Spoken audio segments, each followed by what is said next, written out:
সবাইকে স্বাগত জানাচ্ছি বিডিভিউজ ইনফোটেনমেন্টে। আপনাদের সাথে আছি আমি সুস্মিতা দাস। গত সপ্তাহে পেজার বিস্ফোরণ এবং বৈরুতের উপকণ্ঠে দাহিয়া নামক এলাকায় ব্যাপক পরিসরে বিমান হামলা করার মাধ্যমে জায়নবাদী ইসরায়েল হিজবুল্লাহর বিরুদ্ধে বড় ধরনের আক্রমণ পরিচালনা করেছে।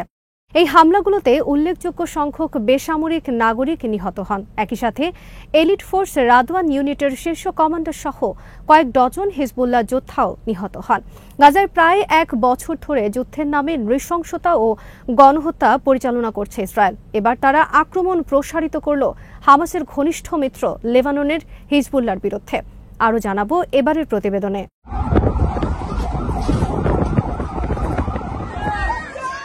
গাজায় ইসরায়েলের হামলায় এই পর্যন্ত প্রায় ৪২,০০০ বেসামরিক নিহত হয়েছে, যার বড় অংশই নারী ও শিশু।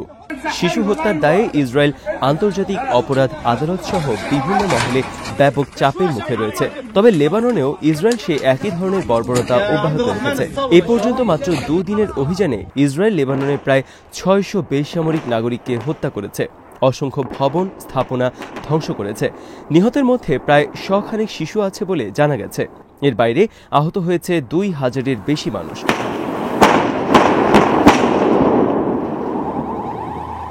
আগের সপ্তাহে পেজার বিস্ফোরণে গুরুতর আহত হয়ে হাসপাতালে চিকিৎসাধীন আছে আরও ৩,০০০ মানুষ। হিজবুল্লাহর যোগাযোগ নেটওয়ার্কে অনুপ্রবেশ করার এবং শীর্ষস্থানীয় সামরিক নেতাদের নির্মূল করার ইসরায়েলের সক্ষমতা এরই মাঝে প্রমাণিত হয়েছে। হিজবুল্লাহ উচ্চ প্রযুক্তি সম্পন্ন ইসরায়েলকে কতটা প্রতিরোধ করতে পারবে তা নিয়েও কিছুটা সংশয় দেখা দিয়েছে।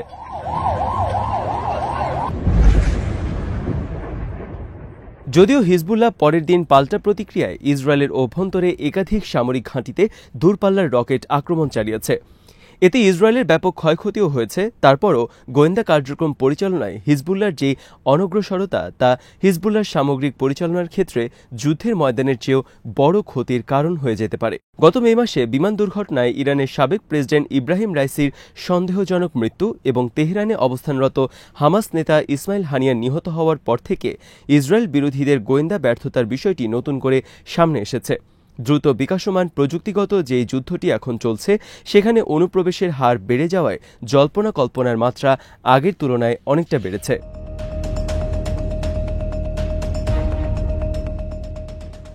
মিত্রদের সহ আন্তর্জাতিক নানা মহলের চাপ অগ্রাহ্য করে ইসরায়েল যেভাবে লেবাননে হামলা চালিয়েছে এবং এর প্রতিক্রিয়ায় হিজবুল্লাহ যেভাবে ইসরায়েলের ভেতর দুর্দান্ত কিছু হামলা চালিয়েছে, মূলত এগুলো ছিল পরাশক্তির আগ্রাসনের বিরুদ্ধে সাধারণ মানুষ ও প্রতিরোধ যোদ্ধাদের সম্মিলিত প্রতিরোধের একটি নজির। লেবাননের হিজবুল্লাহর বিরুদ্ধে ইসরায়েল হামলা করার কথা বললেও কার্যত এই হামলায় হাজার হাজার সাধারণ মানুষ ক্ষতিগ্রস্ত হয়েছে, যা জনসাধারণের ভেতর সহানুভূতি, সংহতি ও সমর্থনের ঢেউ সৃষ্টি করেছে। লেবাননের সাধারণ মানুষ, ডাক্তার ও স্বেচ্ছাসেবকেরা ক্ষতিগ্রস্ত ও আহত মানুষের উদ্ধার ও চিকিৎসা প্রচেষ্টায় এরই মধ্যে যোগ দিয়েছেন। লেবাননের সরকারি কর্মকর্তা ও রাজনৈতিক দলগুলি হিজবুল্লাহর ব্যাপারে বরাবরই কিছুটা সীমাবদ্ধ থাকলেও এবার ইসরায়েলের আক্রমণের মুখে তারা হিজবুল্লাহকে সমর্থন করেছে।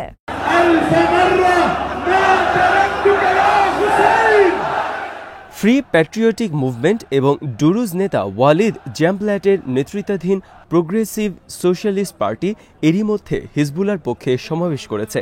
তাদের অবস্থান অনেকের ভাষ্যমতে প্রতীকী হলেও প্রকৃতপক্ষে ইসরায়েলের মধ্যে ব্যাপক সংশয় ও দুশ্চিন্তার জন্ম দিয়েছে। গাজা অভিযানের পর থেকেই ফিলিস্তিনের পক্ষে শুধু হিজবুল্লাহ নয়, বরং লেবাননের সাধারণ মানুষের মধ্যেও এক ধরনের সংহতি তৈরি হয়েছে। এর বাইরে ফালাঙ্গেস এবং কাতায়েব পার্টির মতো ডানপন্থী দল থেকে শুরু করে পশ্চিমা বা ইউরোপীয় ভাবধারার সংগঠন, বামপন্থী সামাজিক যোগাযোগ মাধ্যমের ওয়ালেটগুলো, এমনকি পাবলিক কমেন্টাররা পর্যন্ত ফিলিস্তিনের পক্ষে এবং ইসরায়েলি বর্বরতার বিরুদ্ধে সরব হয়েছেন।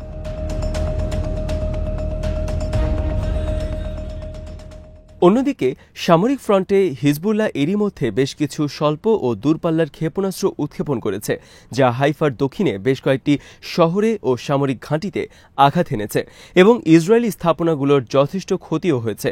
হিজবুল্লাহর মিসাইল এ পর্যন্ত যেসব উল্লেখযোগ্য টার্গেটে আঘাত এনেছে এর মধ্যে আছে একটি ইলেকট্রনিক ম্যানুফ্যাকচারিং কমপ্লেক্স এবং রামাত ডেভিড নামের ইসরায়েলের গুরুত্বপূর্ণ একটি বিমান ঘাঁটি।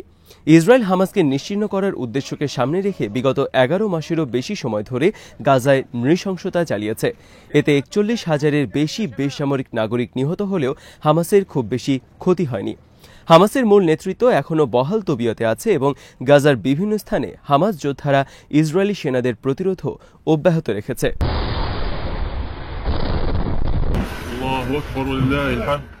অন্যদিকে লেবাননের হিজবুল্লাহর বিরুদ্ধেও বিগত বছর খানেক ধরে ইসরায়েল লেবাননে হামলা চালিয়েছে, অনেক স্থাপনা ধ্বংস করেছে, হিজবুল্লাহর বেশ কিছু নেতাকে হত্যা করেছে, কিন্তু এরপরও হিজবুল্লাহর প্রতিরোধ সক্ষমতার কোনো ক্ষতি হয়নি।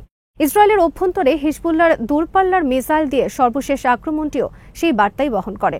তবে ইসরায়েল সামরিক দৃষ্টিভঙ্গি থেকে দুটো উদ্দেশ্য নিয়ে হিজবুল্লাহর বিরুদ্ধে যুদ্ধ করছে। কৌশলগত প্রথম লক্ষ্যটি হল গাজা থেকে উত্তর ফ্রন্টকে বিচ্ছিন্ন করা আর লেবানন ইসরায়েল সীমান্তবর্তী এলাকা থেকে যে 1 লাখেরও বেশি ইসরায়েলি নাগরিক বাস্তুচ্ছেদের মুখোমুখি হয়েছেন তাদেরকে দ্রুততম সময়ের মধ্যে নিজ বসত বাড়িতে ফিরিয়ে নিয়ে আসা। কিন্তু ইসরায়েলের এসব টার্গেটের কোনোটাই খুব সহসাই পূরণ হবে এমন কোনো লক্ষণ এখনো দেখা যাচ্ছে না।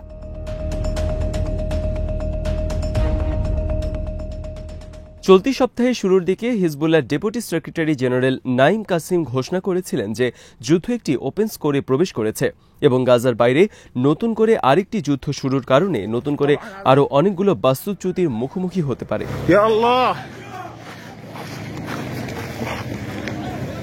হিজবুল্লাহ বিগত অনেক মাস ধরে নিয়মিত রকেট হামলা চালিয়ে যাওয়ায় ইসরায়েলের সীমান্তবর্তী বেশ কয়েকটি শহরের কয়েক হাজার বাসিন্দা নিজ বাসা ছেড়ে নিরাপদ আশ্রয়ের জন্য পালিয়ে যেতে বাধ্য হয়েছে। সীমান্তবর্তী এই এলাকার স্কুলগুলো বন্ধ করে দেওয়া হয়। হাসপাতালগুলিকেও নির্দেশনা দেওয়া হয়েছিল যাতে তারা আহত রোগীদের ভূগর্ভস্থ টানেলে পাঠিয়ে দেয়। হিজবুল্লাহর সাম্প্রতিক আক্রমণে ইসরায়েলের কতটা ক্ষতি হয়েছে তা এখনও স্পষ্ট নয়, কারণ তেল আবিব বরাবরই মিডিয়া কভারেজের উপর কঠোর কড়াকড়ি আরোপ করেছে।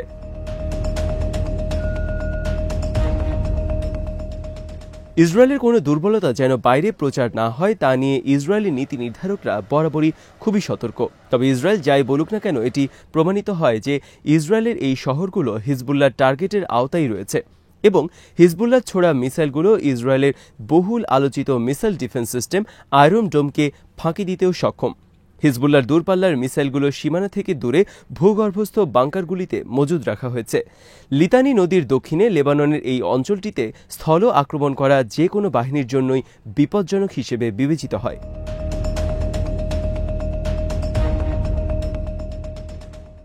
ইসরায়েলি সেনারা যদি লেবাননের এই অঞ্চলে কোনো ধরনের আগ্রাসন চালায় তাহলে তারা হিজবুল্লাহ সেনাদের তোপের মুখে পড়বে এবং তাদের মাথার উপরেও হিজবুল্লাহর রকেট আক্রমণের ঝুঁকি থাকবে। গাজায় হামলার পর ফিলিস্তিনের মুক্তিকামী সংগঠন হামাসের প্রতি ইয়েমেন, ইরাকের বিভিন্ন সংস্থা এবং হিজবুল্লাহদের সংহতি ইসরায়েল বিরোধী প্রতিরোধ কার্যক্রমকে জোরদার করেছে। এ কারণে গাজা যুদ্ধ কিংবা সর্বশেষ লেবাননে শুরু হওয়া যুদ্ধকে বিচ্ছিন্ন কোনো যুদ্ধ হিসেবে দেখা যাবে না। যুদ্ধের এই ফ্রন্টগুলোর প্রতিটি অপরটির সাথে সম্পর্কিত। একটি যুদ্ধ ফ্রন্টে যদি প্রতিরোধ সেনারা কোনো বিজয় পায় তাহলে অপর ফ্রন্টেও এর ইতিবাচক প্রভাব পড়বে।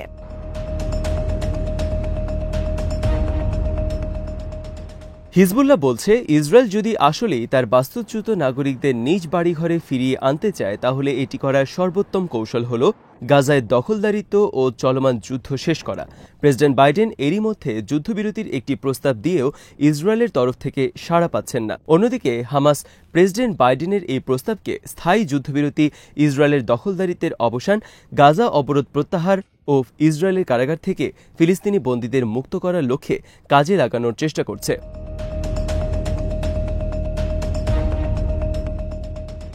বর্তমানে যেভাবে হামলা চলছে তাতে পরিষ্কার যে তেল আবিব কোনো ন্যায্য বা যুক্তিসঙ্গত সমাধানে নয় বরং নাশকতায় বেশি আগ্রহী।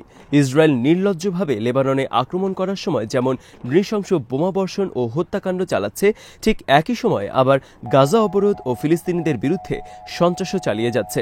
একই সাথে অধিকৃত পশ্চিম তীরের শরণার্থী শিবির, শহর এবং গ্রামগুলির বিরুদ্ধেও ইসরায়েলি বাহিনী ও অবৈধ বসতি স্থাপনকারী ইহুদিরা ধ্বংসযজ্ঞ চালিয়ে যাচ্ছে।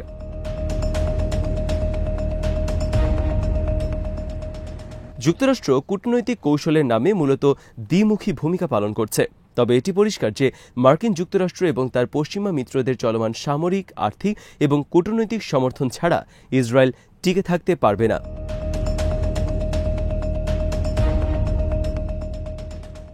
জাতিসংঘের অকার্যকর নিন্দা চীন ও রাশিয়ার মতো ভেটো পাওয়ার সমৃদ্ধ দেশের ভয়সুলভ ও ধীরে চলনীতি আরব দেশগুলোর শাসকদের প্রতারণা ও স্বার্থ সংশ্লিষ্ট ভূমিকার কারণে ইসরায়েল তার অনাচার পরিচালনা করার দুঃসাহস পাচ্ছে। অন্যদিকে ইসরায়েলের সবচেয়ে বড় ব্যর্থতা হল পরাশক্তিদের সহায়তা। উন্নত সামরিক কাঠামো ও প্রযুক্তি খাতে উৎকর্ষতা থাকলেও ইসরায়েল এখনও হামাস, হিজবুল্লাহ বা হুথিদের মতো রাষ্ট্র বহির্ভূত ও অর্থ ও সমরাস্ত্রহীন তুলনামূলক দুর্বল বাহিনীর কাছেই বারবার নাস্তানাবুদ হচ্ছে। আজ এখানেই শেষ করছি। সমরাস্ত্র, প্রতিরক্ষা ও কূটনীতির নানা তথ্য জানতে চোখ রাখুন বিডিভিউস ইনফোটেনমেন্টে। চ্যানেলটি ভালো লাগলে সাবস্ক্রাইব করুন, সংযুক্ত থাকুন আমাদের ফেসবুক পেজে।